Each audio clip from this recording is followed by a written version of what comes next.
I'm Jack Berryman, ACSM historian, and we're interviewing Terry Eckmann today for our Distinguished Leaders in Sports Medicine and Exercise Science series. We're in Las Vegas, and welcome, Terry. Thank you. Thank you so much for agreeing to talk this morning. Well, I'm excited to be here. So, if we could, I just wondered a little bit about your earlier years, where you went to high school, college. Did you play any sports? Those type of things, and then we'll go from there and sort of talk about where you went after you went to school all that time, and what you're doing now, and then eventually we'll get to ACSM. Okay. Well, I actually went to school in Halliday High School. It's a really small community, small farm community in North Dakota. Oh, wow. And I did play sports. When you grew up in a school where I had 17 in my class, All right. you pretty much did everything. But that was right around when Title IX started. Oh, it's the early 70s. It was 77. Yeah, okay. We always kind of get things going a little later in North Dakota. Yeah, and, yeah. So when I was a freshman was the first year we had girls basketball. Good timing, though. It was great because I loved basketball and I played basketball, and there weren't a lot of girls sports. Right. There was track one year, and then they didn't have track anymore for girls, and so I was a basketball player and a cheerleader as far as the sports scene went. And No softball? they didn't have No? softball at Wow. all, or baseball. Wow. Okay. No tennis, Gee. no volleyball. Okay. No volleyball in our small community. It was they had football for a couple years, but I didn't play football. But basketball was my sport because that's the sport that they had, and Sure. then cheerleading. And but I had such a passion for movement, physical activity, and sports that I started at Minot State University with a physical education degree in '77. That's a great school. I know all about it. Do you? Oh, it's a great reputation. Good. Yeah. That's good to hear. Yeah, I went to a little school like that in Pennsylvania called Okay. Lock Haven, which Okay. is with Slippery Rock and East Stroudsburg Okay. that are PE schools, Okay. pretty much. So, yeah. So I started with a double major in elementary ed and PE, and in my freshman year I decided I don't want to be a coach. And when you graduated in PE, back then you had to coach, and I Yeah. didn't want to coach, so I did a career change and I did elementary ed and comm disorders. So I became a speech pathologist. Oh, right. But- This is when you're still in as an in undergrad. college, Yeah. in undergrad. And then I Okay. got my master's in speech pathology. And where did you go for that? Stayed there at Minot Oh, you State stayed University. there. Yeah. Okay. But I just still had this desire to do something in now it's the fitness industry. It Mhm. wasn't then, it wasn't anything really, but Jane Fonda was doing aerobics, Sure. and Yeah. Jackie Sorensen was doing her thing, and I thought, I want to do that. You know, I loved music, and so I opened an exercise studio. Wow. Not And jazzercise. then, no, I opened my own exercise studio, and I started going to IDEA conferences And where was this? in Minot. You stayed there yet? Yeah, Okay. mhm. Okay. Minot, North Dakota, because I was a speech pathologist, Mhm. and then I had my exercise studio on the side Now, where did you work as a speech pathologist? in Or- Minot, in the school schools? system there. Okay. Yeah, Yeah. Okay. and then I started getting certified. At So that time, it IDEA? was the IDEA certification, Right. and then that turned to ACE. But of course, my gold standard was ACSM. I wanted to get ACSM certified. And I had started my master's degree at the University of Montana, Missoula. And I went there because of Brian Sharkey. I know Brian very well. Okay. They have a good program there. Yeah. And he wrote a physiology book that I liked. Mm-hmm. And so I thought, that's where I want to go. And they had it set up so you could do summer programs to get your nice. master's. So I got my master's in PE with the emphasis in exercise science. So it's not too far away, really, geographically. It's about a is it? 12-hour drive. Yeah. So I would spend my summers I'll be darned. in Missoula. Yeah. Had instructors that would keep my studio going, and Wow. Now, when would this have been? The late 70s? that would have been around 85 when I started that. Okay. But I wanted to get my ACSM certification, and so I went to the University of La Crosse, And Wisconsin. And John Bakari Mm-hmm. was teaching a week-long preparation for the health fitness instructor. To prepare for. Right, Yeah. right, Yeah. right. And so I went through that and then found a location that worked for my schedule and went to Florida to get my certification there. And then finished my master's degree through University of Montana. And I was still working full-time as a speech Yeah, pathologist. you're getting busy here, I can And tell. I still had my exercise studio, which ran full-time. You know, I had classes all day long, but I only taught in the evenings. And then I proposed I needed to do a project or a thesis for my second master's. Mhm. And so I proposed to the hospital because in the time I had been teaching, this was probably around 88, the time I had been teaching group fitness, aerobics at the time, I saw a lot of young people in my classes, but I didn't see any older people. And at that time, I was about 30, and so an old person was what I am now.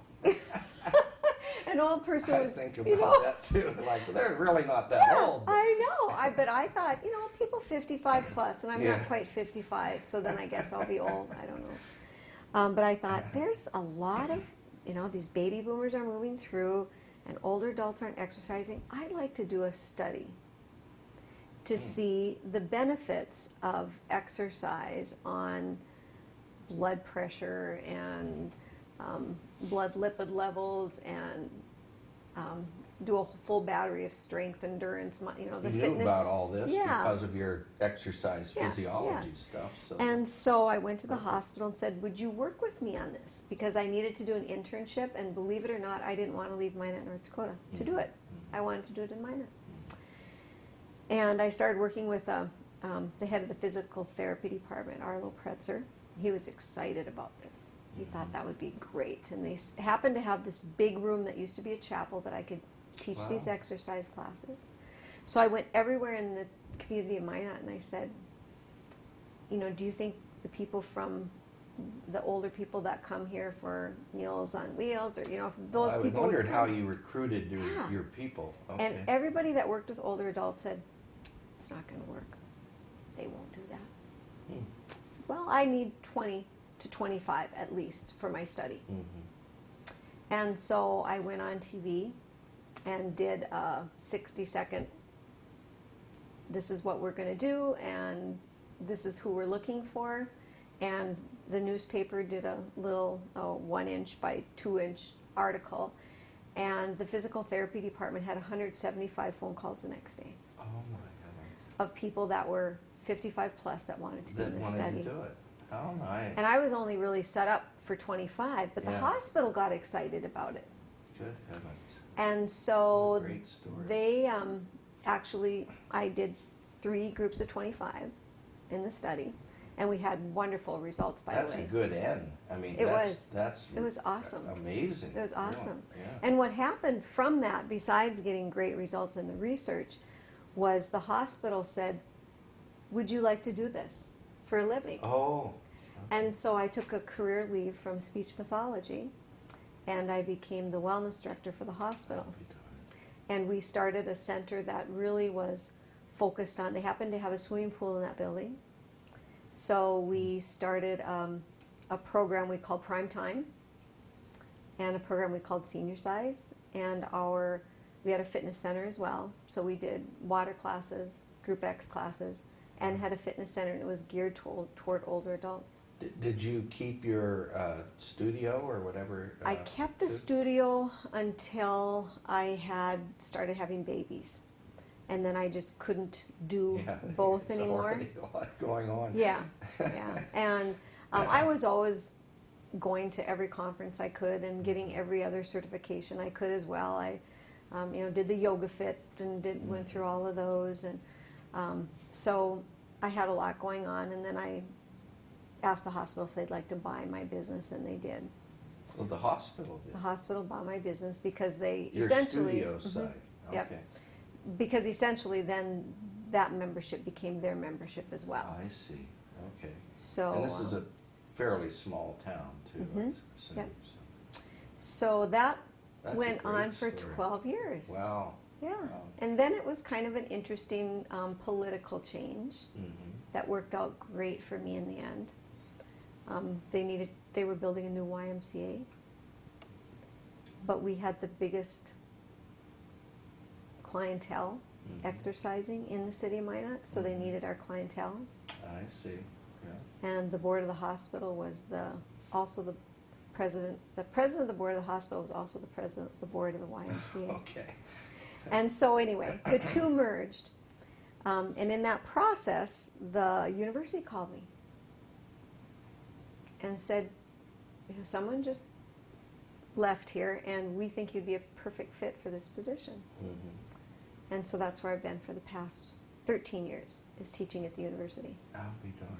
Now, did you go on and get another degree somewhere Mhm. along the way? Mhm. I then went on to get my Ph.D. in educational leadership, Where did you do that? University of North Dakota. Okay. And I did that in a cohort program as well. What does that mean? A cohort program is basically for 4 years. I left my family every Sunday morning, every other Sunday morning Mhm. for 4 years. And So 24 of us went through this program. oh, okay. 12 were K-12 people and 12 were higher ed people. Mm-hmm. So we would leave Sunday morning, go to Grand Forks. We would have class from 12 o'clock to 9 o'clock.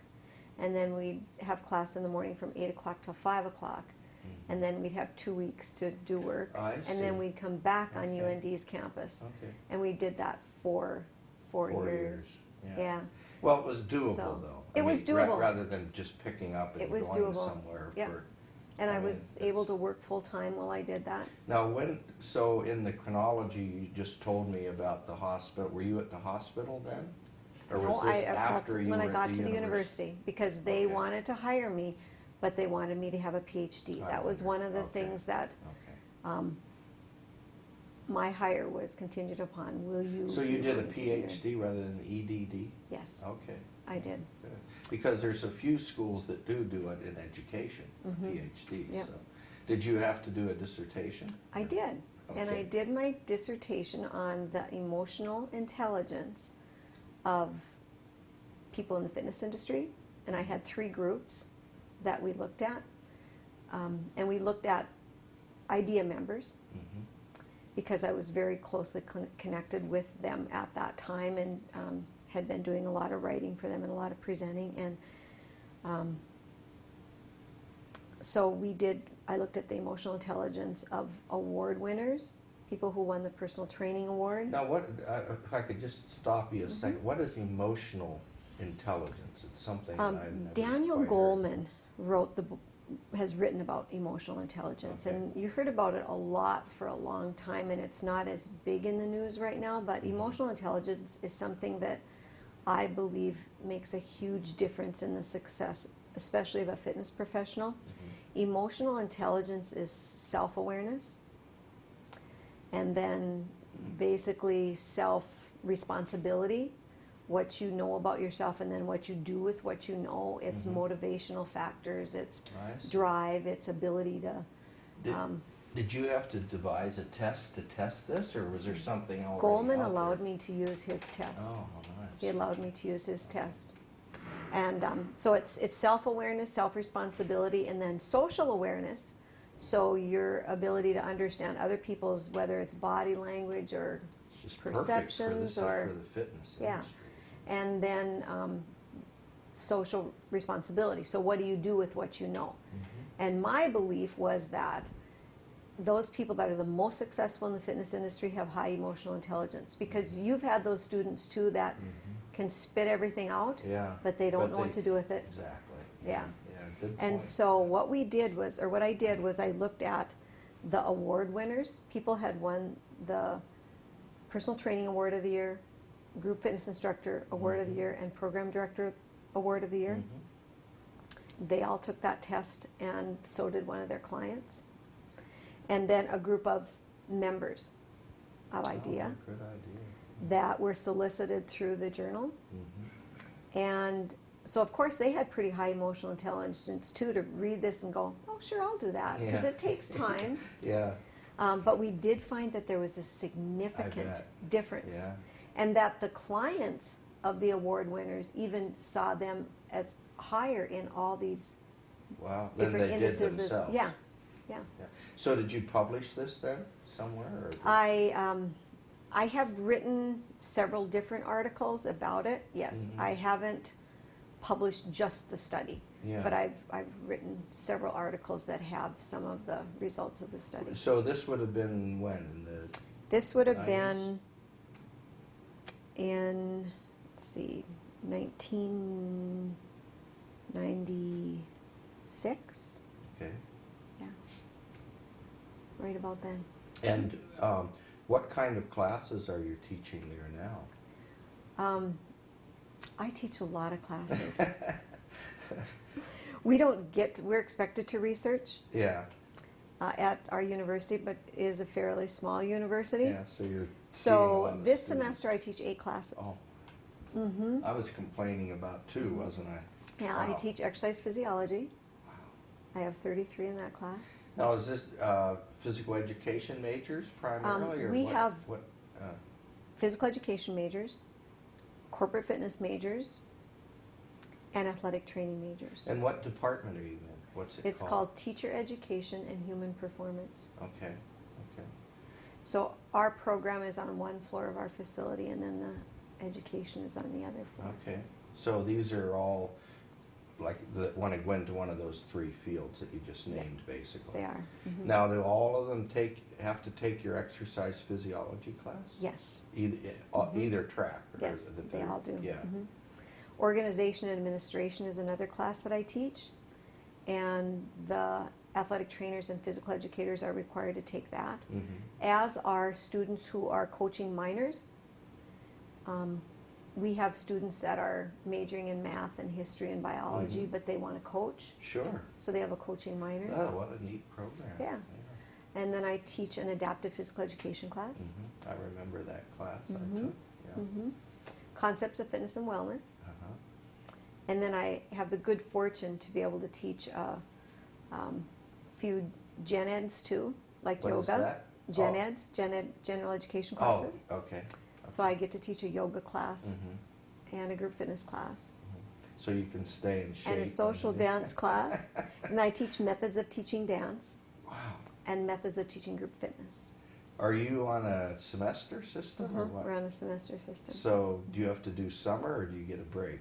I teach every other summer for our graduate program. Okay, so you have a master's degree then, or We what? have a master's degree in education, Mhm. and in that master's degree, we have physical education as a concentration. Mhm. So I teach Okay. every other summer. Wow. Yeah. I'm not going to complain anymore about my teaching. Yeah, and I think, let's see, what classes did I miss? Oh, in the fall, I teach some of the same classes both semester, Yeah. but in the fall, I also teach a methods of personal training class. These would be all just really great classes. They are so fun. Yeah, and you have Every one of them. a group of motivated students. They all want to be there. This is By what they want to junior do year. for a career. Yeah, give them. Yeah. Hopefully by then, right? My junior year. But yeah, I am so blessed to have lived my passion, and I bet you feel the same Yeah. way. Oh, absolutely. Yeah. I tell our students that if you can do what you love, Yeah. It's not work. exactly, Yeah. exactly. So all of a sudden our time's going fast here. So you're here lecturing at the Fitness Summit. Mhm. Is this the first time you've been associated with the summit, or how did that all happen? Or how did you get involved in the Fitness Summit? Actually, Fred Hoffman was the Okay. one who I presented at an Inner Idea Mhm. conference, because for a while I was presenting a fair amount, and then when all of the other things were going on in my life, Yeah. having babies, building a house, teaching, working on my Ph.D., I kind of had to drop back from some things. But Fred came to one of my sessions on the brain and exercise at the Inner Idea conference, and he said, "You really need to present for ACSM." And I said, Mhm. "I'd love to. That's Mhm. always been my dream. It really Yeah. is. I mean, ACSM is a gold standard to me." Yeah. And so last year I was able to present at the first Health and Fitness Summit, and then Oh, so you were in Anaheim? yeah, I missed you there. Okay. yeah, yeah. Okay. And had that experience there, and it was a wonderful experience. And Karen invited me to come back this year and next year. Oh, good. And so I hope to have a long-standing relationship with ACSM. So tell me a little bit more about the classes that you're doing here. And what are they about? This year I'm presenting the class Exercise in the Brain as it relates to stress, Oh, anxiety, depression. depression, Oh, yeah. and ADHD. Okay, all right. And I really wasn't sure how much interest there would be, and my class was absolutely packed Yeah, I yesterday. believe it. Yeah. And it was a really great response. And next year my session will be Exercise in the Brain as it relates to cognition and Mhm. lifelong learning. Mm-hmm. So, would you get into Alzheimer's and things like that in that We section? talk about Alzheimer's and dementia. Yeah, And, yeah. Because I keep up with all that literature just because I'm interested in it. It doesn't fit as directly into my history classes, but just to make the point of how important physical activity is, I look at it over time. Right. But so, what did you do in Anaheim then? For your In Anaheim, I had done a session on exercise in the brain and looked at basically cognition, but lifelong learning as well. I had a lot of research that showed what we're learning when physical education is in the schools versus when it's not in the schools, and what a difference it can make in children's learning and testing, and Yeah. how it hurts our students learning and physically when we take it out. So it was an exercise in the brain topic as well. Yeah, these are all great topics. So have you published in the physical education literature then? Most of my publications have been, I've written a couple chapters in the personal training book that ACSM has. Yeah. And I worked with Ken Baldwin on that. Yeah, he's a great guy. Yeah. And we met because he was Personal Trainer of the Year, the year after I had won an IDEA award. And so we connected then and have stayed in touch through good. that. And then I wrote in a customer service book for Human Kinetics, because I also do a lot of customer service work, that emotional intelligence piece. So you, with the customers of like YMCA members or Yep. fitness club members or whatever. Customers can be your students. Customers can Sure, be yeah. your the people that work with you are your customers. So Those that consume your product or, Yeah, or yeah. looking for your it's product. your or- service. Yeah. Yeah, I see. And then I published several articles in the International Council on Active Aging. I'm on the advisory board for the International Council on Active Aging, because a lot of my work for the past 20 years has been on older adults, which is kind of fun, which because we're at now, now, I right? know, isn't that fun? Isn't that fun? Well, I remember the impact that Jane Fonda had. Oh, yeah. Yeah. You know, when she was 50, Uh-huh. and I actually talk about it in class, and the students all of a sudden start to appreciate it when I show some slides of what she looked like when she was 50, and you know, and being active and Yeah. so forth. So, Yes. and as we all get older, you're doing the right thing at the right time with the active aging. because Exactly. The research is so strong that Right. the more active, the better. Oh, definitely. So, Most definitely. And I Yeah. think, in your historical look at the brain and exercise, if you just look at how, I think there was less than 100 papers on brain-derived neurotrophic factor 10 years ago, and now there's just thousands Yeah. and thousands. Yeah. So it's exciting that neuroscientists are taking an interest in what physical activity does, because it's showing that we're not just trying to sell something because Right. we're doing it, Right. but because we truly need it. Yeah, I've seen some of that research with the actual brain scans. Yeah.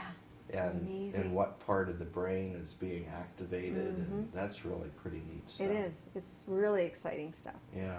And it's been fun for me in another way too, because as a speech pathologist, I studied good point. the brain Yeah. and learning and how the brain functions, and neurology was my favorite course. Yeah. And so now tying mind body together has been really exciting. Isn't it great doing the right thing at the right time? It is. And It gee, is. someone's interested in what That's I'm right. And being boomers, we're boomers. We kind of Yeah. have seen the evolution of a lot of things and know where we want to go physically and mentally. absolutely. So, yeah, so we're on the cutting edge. That's great. Hmm. Well, anyhow, I told you 30 minutes just goes very, very fast. Yeah. So thank you so much Yes. for taking the time to talk. Thanks for and asking me. I'm honored. I could talk another half hour for sure. It's a great, great subject, and you've got a very interesting life, and Yeah, it's all working. it is.